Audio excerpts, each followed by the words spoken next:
We were not made great as a country by indulging in or even exalting our worst impulses, turning against ourselves, glorifying in the things that divide us, and calling fake things true and true things fake.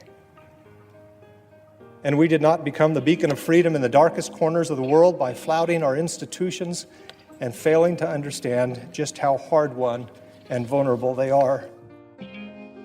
That was my senator, Jeff Flake. He was speaking on the Senate floor in October of 2017 and explaining why, after serving in one of the most prestigious positions in the United States, he would not be seeking re-election to the Senate. You can hear Senator Flake's voice crack a little as he's speaking. It was an emotional speech. When I heard it, I remember sobbing. Me, a lifelong Democrat, feeling such immense gratitude that my two Republican senators, John McCain and now Jeff Flake, with both of whom I've had real disagreements on the issues, were standing up so forcefully for truth. Just 1 year into a Republican administration that seemed to have thrown truth out the window as a matter of policy. In a vibrant democracy, we can disagree on a lot of things. We should disagree on a lot of things. But if there is ever a point of agreement among liberals, moderates, and conservatives, among Democrats, Republicans, and independents, we should be able to accept some basic areas of truth. And we need leaders and institutions that we can trust to stand up for truth, to tell the truth. But these days, in a year of a pandemic, with an election just around the corner, we see widespread conspiracy theories, disinformation, outright lies, as well as embattled scientists, public health experts, and journalists. Our society no longer assumes they offer an honest assessment of what's true. So, what do we do? I'm Tracy Fessenden. And I'm John Carlson. And this is Recovering Truth, a podcast from Arizona State University's Center for the Study of Religion and Conflict, in partnership with the Walter Cronkite School of Journalism and Mass Communication. The Recovering Truth Project brings scholars and journalists together to study how a cavalier disregard for truth threatens democracy. We're taking stock of the ways a post-truth politics harms all of us and figuring out what we can do to help get democracy back on track. Whatever Americans' political differences may be, our democracy rests on a commitment to truth. Truth isn't actually a bipartisan issue, it's a nonpartisan issue. But if we don't agree on some basic things about the world we live in, we aren't going to have real debates over important differences that we have. And if we can't share some basic truths about what makes us a nation, we may not belong to the same nation after all. Today, we're going to be talking about what's at stake when truth is on the ballot. It was 3 years ago that Senator Flake sounded this morning on the Senate floor. He said, "None of this is normal." He pointed out that our moral authority had been compromised. Our leadership, and the words he used were destructive, indecent, and coarse. He knew then that there would be no pivot to good governance in the current administration. And he used the words flagrant disregard for truth and decency to characterize our leaders.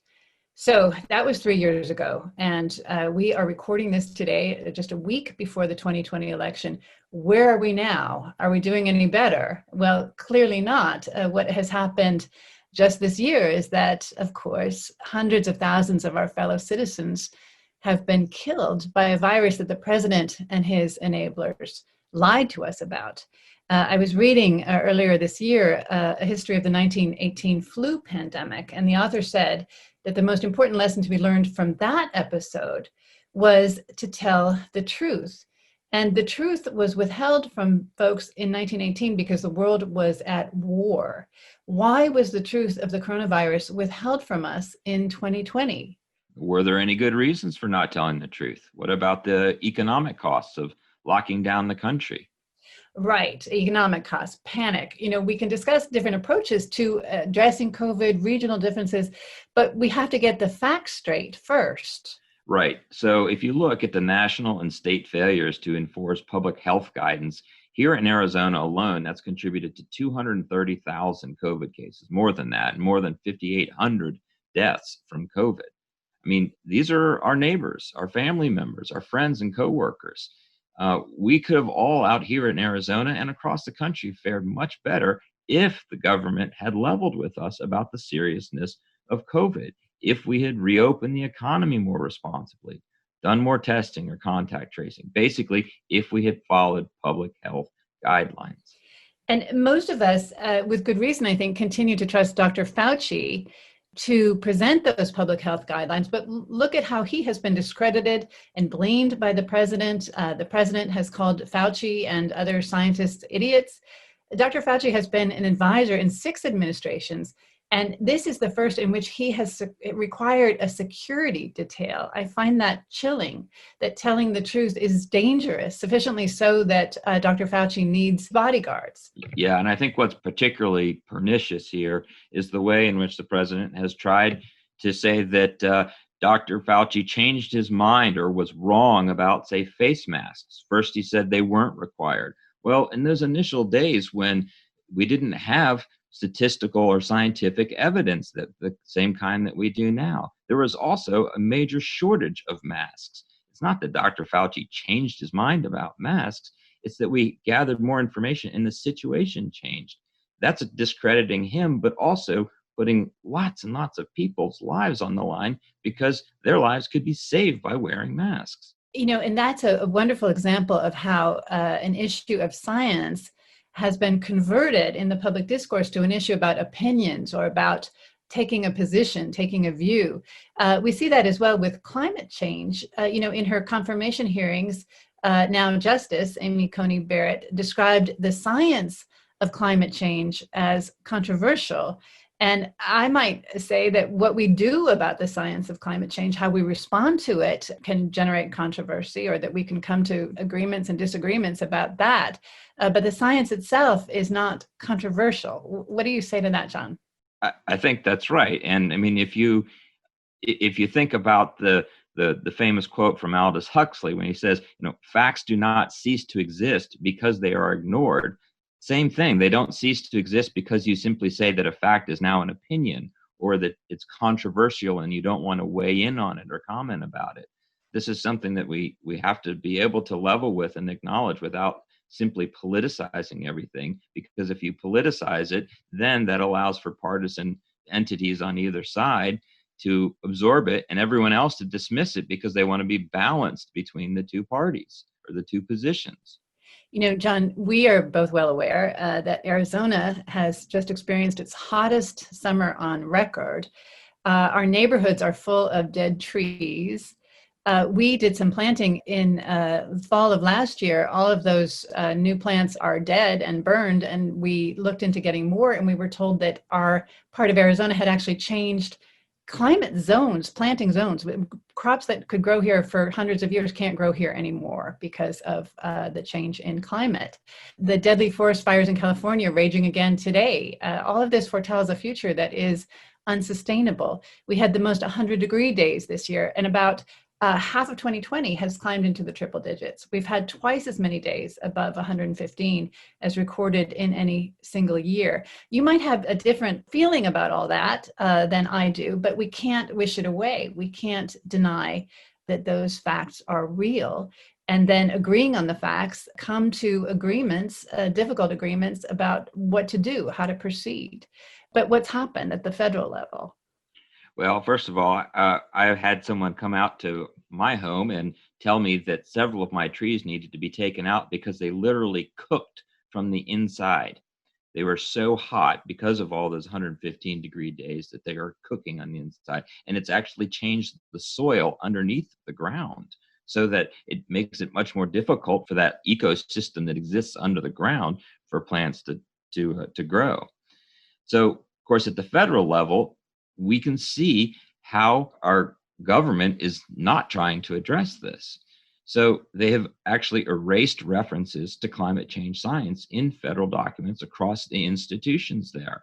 And this is happening at the same time that online platforms are spreading disinformation about climate change or conspiracy theories that it's left-wing arsonists who are responsible for starting the forest fires. That is a great example, John, of a more widespread phenomenon that when accurate information is restricted, then dangerous misinformation fills the gap. And that also seems like a good description of what's happening in journalism. We've seen so many local news outlets die. And what rises up in the place of those local news outlets, but propaganda that often looks like news. And look at the state of media in general. Yeah, we've gone from a situation where the media was considered the fourth estate to a place where the president is denigrating journalists as enemies of the people. I mean, that's what dictatorships do. Or he looks a reporter in the eye and says, "You're a criminal," because the reporter is trying to report accurate but unflattering information, or simply walks off the set of an interview. I mean, this approach to journalism undermines a free press. It puts journalists' life at stake, it risks their lives, and it weakens trust among citizens. I mean, it's even the case now that we're seeing that people who don't really like the president do like the way that he attacks the media and encourages them to distrust the press. So journalists form a central pillar of our democracy. Their job is to inform us about the world we inhabit together, not to exploit our divisions or simply report the news that we like or that fits within our news feeds. Yeah, the message that we get from this administration so often is, we don't like the news, we don't like the truth, so we will write our own news. And we see a similar dynamic in schools. We see pressure on K through 12 schools to rewrite history. Opponents of truth are using public education to present a false choice between two options, one promoting patriotism and one actually teaching United States history. The president has claimed that learning about slavery and segregation teaches children to hate America. There doesn't have to be a contradiction between learning our history and loving our country. We can learn to love our country in spite of its failures by pledging not to repeat them. And that would be a patriotic education. I could imagine that a patriotic education in American history would include minimally a close reading of the Declaration of Independence and of Lincoln's inaugural address. And what might we take from that? The Declaration makes clear that we hold certain truths to be self-evident. And these are the basic beliefs that we hold as Americans, truths. The rights guaranteed in the Declaration are endowed by a creator and extend to all people. These truths entail commitments to equality, human dignity, laws of nature and nature's God. And as Abraham Lincoln warned, we're judged by how well we live up to those commitments. Right. And how well are we doing there in terms of our commitment to the equality and dignity of all citizens? In Arizona, of course, we live in one of the states where asylum seekers are detained or returned without their right to a hearing, where children are separated from their families, where they are abused, where they are put in cages. Some 545 children have been awaiting reunification with their parents since 2017. They've been effectively orphaned by our policies. And where are they? These epic moral failures will go down in history, John, I'm sure, alongside slavery, segregation, the massacre of Native Americans, the internment of Japanese Americans, and we should be teaching our children about them. Yeah, some of those things took place right here in Arizona. When we treat truth as optional or we simply make it secondary to our political ends, we lose our moral grounding and we lose our legitimacy. We lose the world.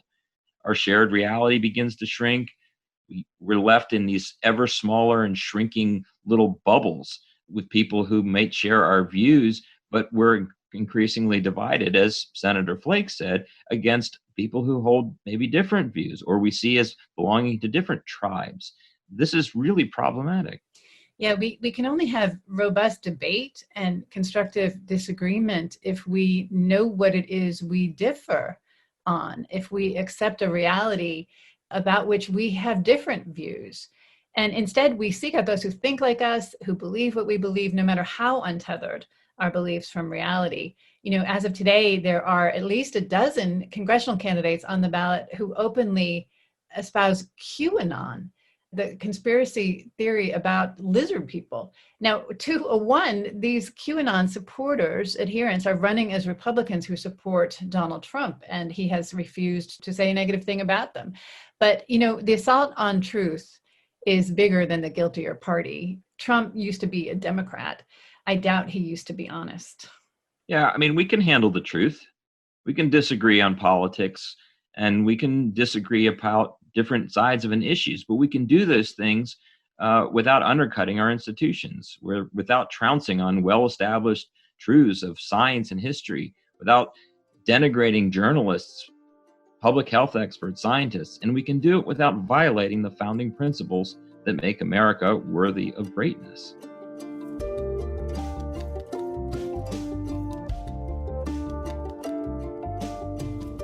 We'll be back for another conversation focused on how to recover truth after the election. I'm Tracy Fessenden. And I'm John Carlson.